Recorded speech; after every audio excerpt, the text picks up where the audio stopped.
Peggy 18.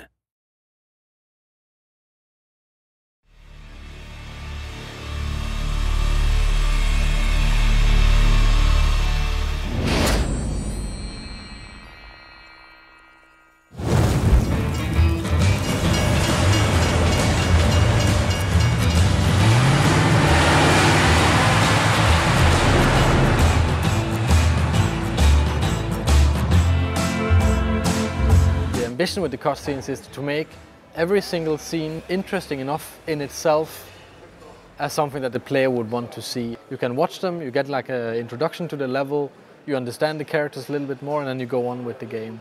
In a game like Hitman, where there is so much gameplay, there's so much within the game mechanics to challenge the players, the cutscenes also becomes a break between those kind of challenging gameplay moments. Damn it! Mr. Dexter is not someone that you want to mess with.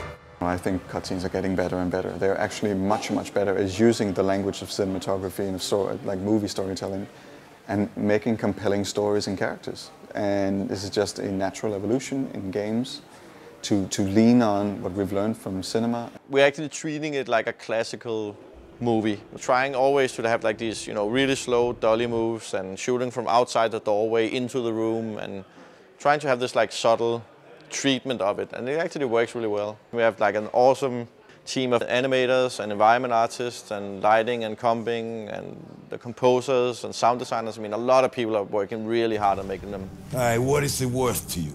Name your price. If they convey a sense of motivation to play the game, and we've taken a lot of care to add that to Hitman Absolution. It's all well and good to be given a task to go and you have to take out a certain target, but if you can apply an emotional reason or a really solid motivation to do that, it just makes it more enjoyable and a lot more fun to play. Now listen to the city. If anyone mentions the girl, you know what to do. I'll call you. We started out wanting to do motion capture and then do voice acting separately and kind of combine this as a classical way, at least for us to produce cutscenes. But we were allowed to hire real professional Hollywood actors and do the performance capture, which is basically doing motion capture, facial capture, and voice at the same time. Mr. Travis, you know this is my prayer time. This definitely reminded me of making literally a motion picture.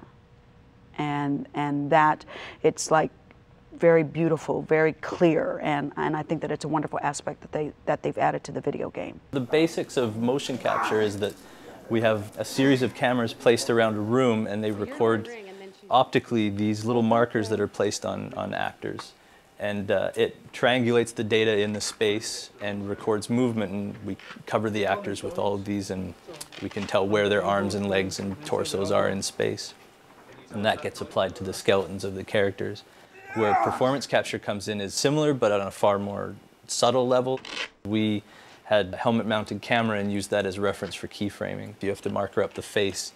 There's a lot of micro movements that get captured, and that goes through a similar process, but it usually requires far more cameras to pick up the smaller dots and the smaller ranges of movement. Also with ours, it required a soundproof studio, which Giant had, where we shot, so we could have the actors' voices synced up with their movement and just get a more believable performance out of them. That was really important to us. Well, I always describe motion capture to people as the most natural performance an actor will ever have in the most unnatural environment. Because you're never having to cheat to camera, you're never having to cheat to a light, you're never having to worry about a camera over the shoulder, they don't have to worry about hair, makeup, lighting, wardrobe, nothing. All they're having to worry about is true performance. We found him. Okay, people, listen up. I'm giving a green light on this operation. I want 47's head on a platter in front of me ASAP! The only way I can describe it is, yeah, you got the 360 because the cameras are everywhere, but you also have this monkey suit on and this silly hat with a camera sitting in front of your face. And so the focus level that it takes is unique within itself, playing a lot of technology that you're pretending is not there. So it's a whole other thing that takes some adjusting to get to. For example, just a simple thing like,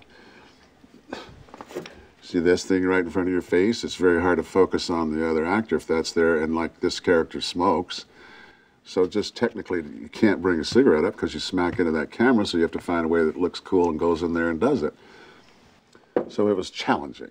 The actors did have a lot of good suggestions, and they would say, this feels like out of character, and we'd be like, that's true, and we had a lot back and forth. So we spent quite a bit of time on working with their voices, on getting a little deeper into the characters, like giving them some layers to the performances. The physicality and the origin of it is very much on the actors' shoulders, but from that point on, the animators' involvement in it shouldn't be really sold short. They add a huge amount of emotion and of physicality and everything to the scene.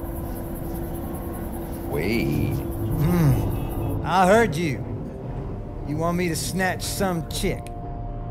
Man's gonna call you, tell you how to find her. There's a convergence where the line between cutscene and gameplay is blurring, and it's a major goal for a lot of AAA games is to have it as one fluid experience and not take the user out of the gameplay and really immerse them in the story and the characters and the universe that we've created.